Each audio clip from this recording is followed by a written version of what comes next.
Le grand enjeu, c'est d'arriver à ce que les humains habitent cette planète sans en détruire les équilibres. Donc ça se traduit par, un, le dérèglement du climat, et deux, la disparition des espèces à une vitesse effrénée. Le dérèglement du climat, aujourd'hui on est déjà en gros à plus 1 degré par rapport à l'ère pré-industrielle.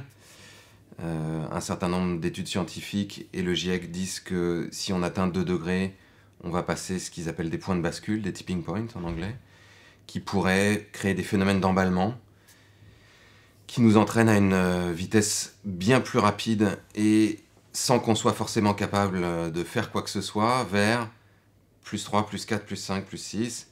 Et là, les dernières prévisions des scientifiques français qui vont alimenter le prochain rapport du GIEC, c'est si on suit la trajectoire actuelle, on arriverait à plus 7 en 2100.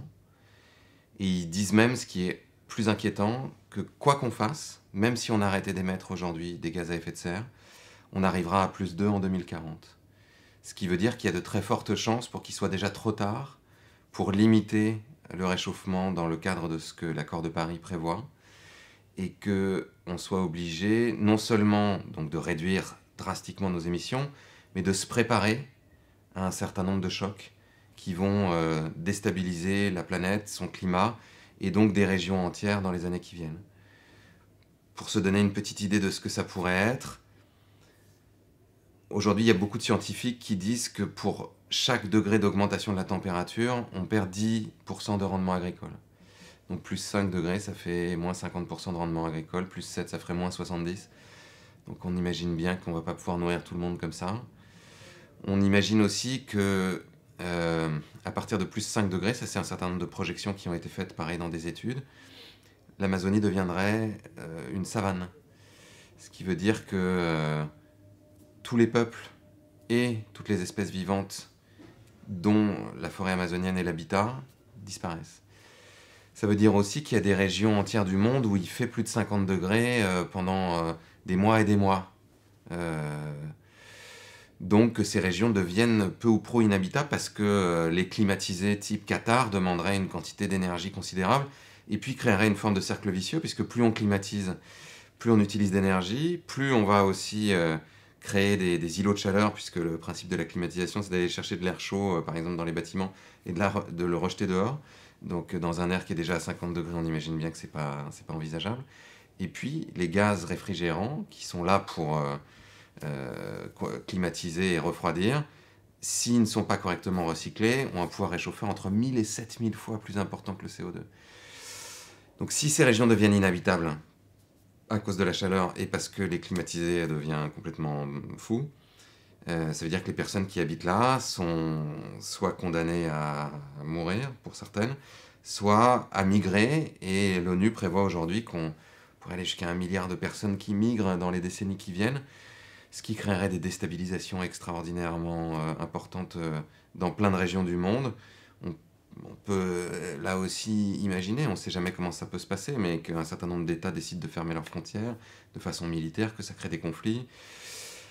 Ça va poser des problèmes pour les ressources naturelles, notamment l'eau, et on sait bien que si pendant 3 jours on n'a pas d'eau, on risque de mourir là aussi. Bon, toute cette réalité du dérèglement climatique qui est catastrophique se télescope avec une autre dont je parlais, qui est la disparition des espèces. Les espèces disparaissent, je crois, 1000 fois plus vite que ce qu'elles devraient avoir comme rythme normal. La dernière fois qu'il y a autant d'espèces qui ont disparu aussi vite, c'était à l'époque des dinosaures.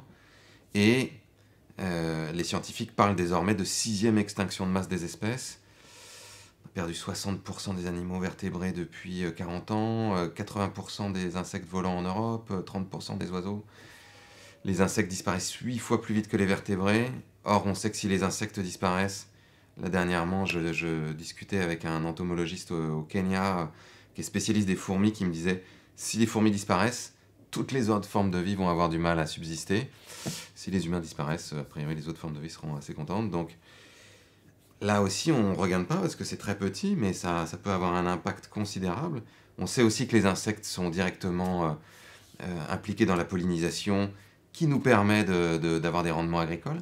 Donc plus d'insectes, plus de rendements agricoles. Et les réponses qu'on trouve sont souvent assez inadaptées. Là aussi, dans le film que je suis en train de tourner, on discutait avec un spécialiste des abeilles qui nous disait les colonies d'abeilles donc, sont en train de s'effondrer, et la réponse qu'on trouve, c'est de mettre des ruches partout. Sauf que mettre des ruches partout, c'est une sorte d'abeille, c'est un peu comme si vous disiez, bon, il n'y a plus d'oiseaux des champs, il n'y a plus de merles, il n'y a plus d'hirondelles, il n'y a plus de rouge-gorge, donc on va mettre des poulaillers partout. Bon, évidemment, on n'aurait pas l'idée de faire ça, mais avec les abeilles, c'est exactement ce qu'on fait, alors qu'on aurait besoin, au contraire, d'avoir une diversité beaucoup plus importante de plantes qui attirent les abeilles sauvages. Il y a plus de 20 000 espèces d'abeilles dans le monde, et on a tendance à mettre une seule sorte d'abeilles qui vont aller chercher toutes les ressources de pollen qui seraient utilisées par les abeilles sauvages, donc qui participent en plus à les faire disparaître. Bon, ben ça, résoudre ça, ce problème, enfin ce double problème qui est en fait un problème écologique au sens large du terme, et qui est notre insertion en tant qu'être humain sur cette planète, pour moi, c'est l'enjeu numéro 1 du XXIe siècle.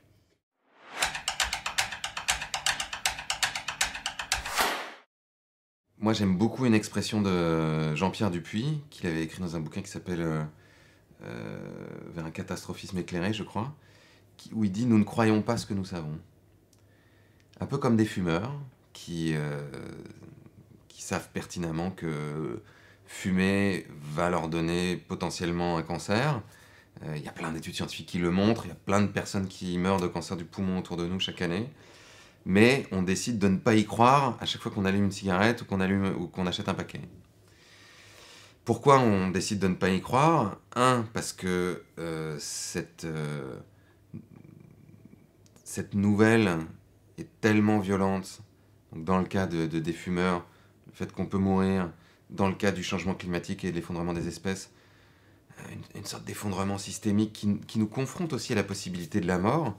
C'est tellement violent émotionnellement que si on n'a pas la possibilité de le gérer, ou en trouvant des réponses, ou en étant dans un groupe de personnes avec qui on va pouvoir traverser ça, exprimer nos peurs, nos doutes, nos souffrances, la stratégie du cerveau, c'est plutôt la fuite, face à un danger. Et donc la fuite, par rapport à une idée, c'est le déni. Donc on choisit de le mettre de côté, comme on choisit d'oublier, quand on se lève le matin, qu'un jour on va mourir, parce que c'est quand même assez dur à supporter. Et au lieu de se confronter à ça, donc, on va chercher plutôt, et notre cerveau est construit comme ça par l'évolution, des gratifications immédiates.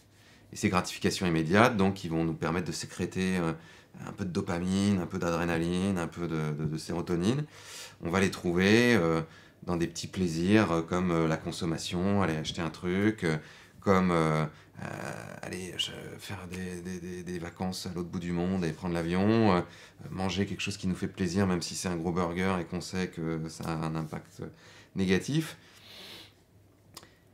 Et donc, cette double contrainte, c'est-à-dire le fait d'être dans le déni et de rechercher des gratifications immédiates, nous conduit à ne pas croire ce que nous savons et donc à vivre comme si ce que nous savons n'existait pas. Et ça se traduit dans notre vie personnelle, mais ça se traduit aussi dans le monde politique et économique. Et parfois, ça se traduit de façon agressive. C'est-à-dire qu'on sait, par exemple, désormais, que les responsables américains savaient, depuis la fin des années 70, que le changement climatique était dû à des causes anthropiques, que potentiellement on arriverait à au moins plus 4 degrés en 2100. Les scientifiques d'Exxon avaient même prédit en 1982 qu'en 2019, on serait à 415 parties par million et à plus 1 degré de réchauffement. C'est exactement là où on en est. Et d'ailleurs, quand ils ont été auditionnés par le Congrès, là, par Alexandria Ocasio-Cortez, l'un des deux scientifiques d'Exxon disait avec humour « Nous étions des très bons scientifiques. » Et effectivement, c'est vrai.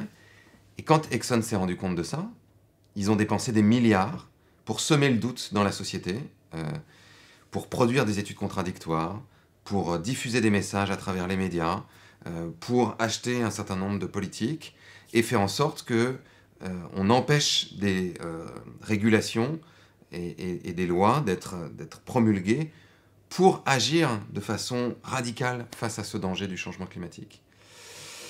Donc dans cette connivence entre les responsables politiques, les milieux industriels et particulièrement des énergies fossiles qui étaient directement impliqués dans les causes du réchauffement climatique, petit à petit, on en est arrivé là où on est aujourd'hui, c'est-à-dire en ayant dépassé déjà un certain nombre de seuils et en étant confronté à une situation qui est sans doute un des défis les plus importants de l'humanité.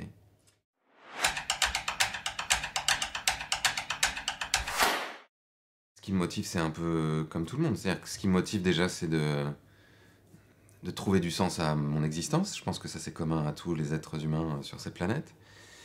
Et potentiellement, ce qui a beaucoup de sens aujourd'hui, c'est de faire quelque chose face à ce qui pourrait détruire toute raison d'habiter sur cette planète. Donc, depuis des années, puisque ça fait une quinzaine d'années que je suis engagé dans ces questions-là, je cherche à comprendre comment on peut contrecarrer justement tous ces obstacles qui nous empêchent d'agir de façon collective et de façon assez radicale. Donc, le gros de mon travail consiste à essayer de construire des récits qui soient susceptibles de réveiller en nous à la fois le sens de la vie, à la fois un désir d'avenir, pour paraphraser Ségolène Royal, même si je ne partage pas toutes ses idées, et de nous embarquer collectivement. C'est Harari qui dit ça, l'auteur de Sapiens et d'Homo Deus, que finalement ce qui fait que les êtres humains ont pu prendre le dessus sur toutes les autres espèces, c'est leur capacité de s'organiser à des millions, voire à des milliards, et d'embarquer des millions ou des milliards d'individus dans une quête commune, et que le moyen d'y parvenir, ce sont les récits. Que les récits, les histoires, c'est ce que les êtres humains utilisent pour appréhender le réel et pour le retranscrire, et donc pour le partager et créer des communautés. Créer des communautés, mais aussi des systèmes politiques, des systèmes religieux, bon bref. Et il me semble que là, en 2020, on manque cruellement d'un véritable récit de l'avenir qui nous embarque et qui nous donne envie de le construire. On ne voit pas vraiment de récit de l'avenir chez les politiques, on n'en voit pas vraiment chez les entrepreneurs, on n'en voit pas beaucoup chez les artistes, où on voit beaucoup de récits dystopiques. Donc quand on a fait le film Demain avec Mélanie Laurent, par exemple, on a voulu aller rencontrer des gens qui étaient dans une forme d'expérimentation nouvelle, donc qui, à la fois à leur échelle, essayaient de donner un autre sens à leur existence. Parfois ont changé de boulot, ont arrêté d'être juriste international pour faire de la permaculture, qui ont arrêté d'être banquier pour faire de l'agriculture urbaine à Détroit, qui ont arrêté de travailler dans des entreprises multinationales pour créer des entreprises locales et indépendantes qui avaient un impact social fort, etc., etc. Et de mettre bout à bout ces expérimentations pour voir si justement ça dresse un récit de l'avenir qui soit différent. Et donc j'essaie de le faire effectivement à travers des films, à travers des livres, à travers un magazine, à travers ce qu'on appelle maintenant des influenceurs, enfin des campagnes sur Internet, en embarquant d'autres artistes justement qui, eux, incarnent quelque chose qui est capable d'inspirer les jeunes ou d'inspirer les vieux, pour certains. Puisqu'on voit qu'il y a des failles de génération, là. Quand j'ai essayé de me montrer Marion Cotillard à mes enfants, ils disaient ah, c'est qui ça? Puis tout d'un coup, on leur montre des youtubeurs, McFly et Carlito, que toute une partie de la population ne connaît pas. Tout d'un coup, c'est oh, tu connais McFly et Carlito? Donc on se dit waouh, il y a des cultures qui cohabitent en 2020 de façon assez étanche. Donc comment on met tous ces gens ensemble pour porter un message collectif et dire voilà, c'est dans cette direction-là qu'on veut aller. Et parallèlement, une autre partie de mon travail, c'est de voir comment on est capable de s'organiser collectivement. À la fois de définir des stratégies, c'est ce que j'explique beaucoup dans mon dernier bouquin qui s'appelle Le petit manuel de résistance contemporaine. On a besoin de stratégie, de se dire ok, il y a un objectif, comment on le décline en un certain nombre d'étapes, de petites victoires atteignables, et comment est-ce qu'on s'organise comme groupe humain, à la fois là où on vit dans notre ville, à la fois dans nos entreprises, à la fois à l'échelle de territoires qui peuvent aller de régions à des États, à des supra-États comme l'Union européenne ou l'ONU, si on parle de la planète, pour mettre ces stratégies en œuvre. Et j'ai un ami qui dit régulièrement, d'une certaine manière, le défi du 21e siècle, c'est pas le changement climatique, la disparition des espèces, la crise économique ou la faim dans le monde, c'est notre capacité à créer des organisations qui pourront résoudre tous ces problèmes. Donc le défi du 21e siècle, c'est l'intelligence collective. Si on replace l'intelligence collective dans le cadre d'un État-nation, par exemple, c'est la démocratie. Donc, j'ai par exemple participé à lancer cette initiative de Convention citoyenne pour le climat avec un groupe qui s'appelle les Gilets citoyens. On a réussi à convaincre Emmanuel Macron d'accepter de le faire, où c'est 150 personnes tirées au sort qui sont représentatives de toute la France, qui délibèrent pour faire des propositions qui soient acceptables par tout le monde, qui soient vraiment de l'intelligence collective, qui puissent ensuite être soumises au Parlement ou au référendum, pour que toute la population s'approprie finalement cette lutte contre le changement climatique, plutôt que de voir ça comme quelque chose qui tombe, ou des écologistes qui sont vus comme « ah, c'est les nouveaux fascistes, ils veulent nous obliger à ci et ça ». Non. Comment est-ce qu'on peut comprendre ensemble l'enjeu pour décider ensemble de faire quelque chose, et pas non plus quelque chose qui tombe des politiques, où là aussi on va se dire « ah bah, il veut m'augmenter le prix de l'essence, il veut m'empêcher de prendre ma voiture, il veut m'empêcher de manger de la viande ». On n'en est pas là. On en est à trouver les modalités qui nous permettront ensemble de continuer à vivre sur cette planète dans les siècles et les millénaires qui viennent.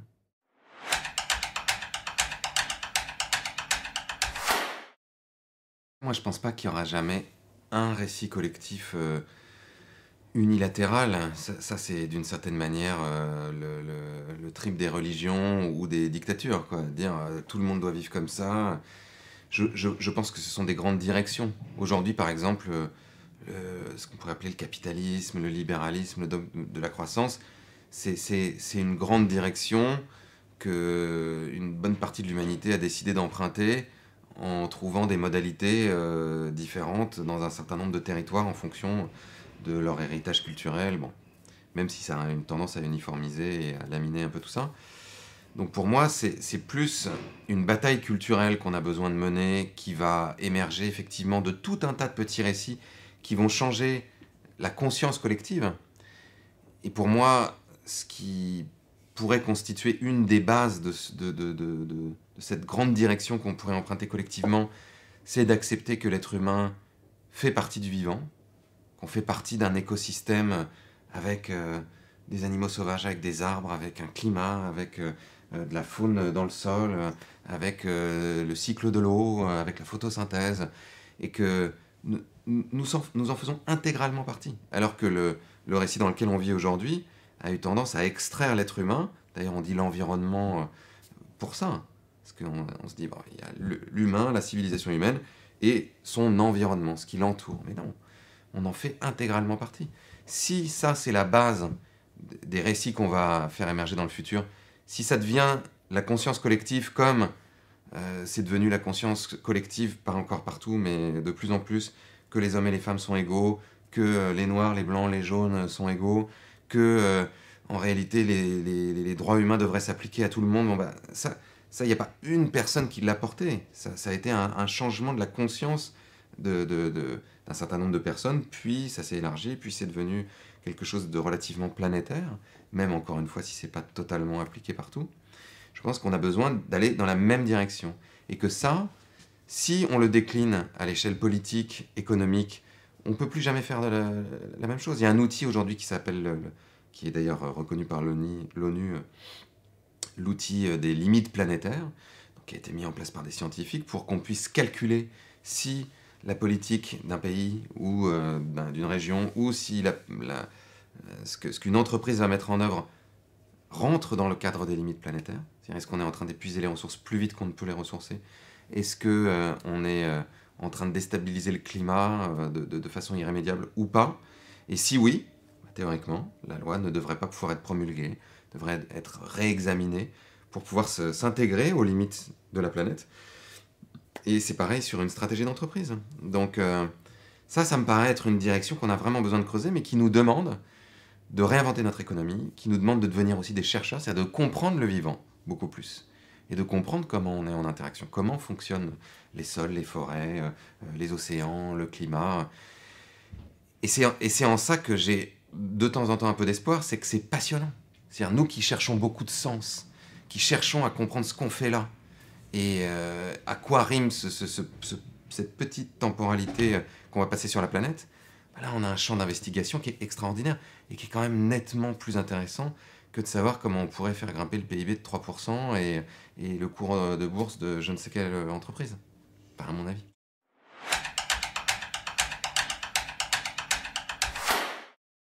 2 conseils de lecture de choses que j'ai lues dernièrement qui sont formidables. Dans la forêt de Jean Englund, qui est un roman qui est absolument exceptionnel, justement parce que c'est l'histoire de 2 sœurs qui vivent dans la forêt avec leurs parents et qui vivent l'effondrement de la société occidentale. On ne sait pas comment, on ne sait pas pourquoi. Simplement, elles perdent les éléments du confort habituel qui les obligent à vivre en contact étroit avec la nature et avec cette forêt qui les entoure à nouveau, et à réapprendre plein de choses et à se poser plein de questions. Et c'est beau, c'est hyper intelligent, c'est bouleversant, enfin donc lisez ça. Et Sur la piste animale de Baptiste Morisot, qui est un essai. Baptiste Morisot est un philosophe qui est un peu dans la lignée d'Escola, sur justement notre relation au sauvage, notre relation à la nature, et justement est-ce que on peut habiter cette planète avec le reste du vivant d'une autre façon. Et là aussi, passionnant, extrêmement beau, il écrit comme un dieu.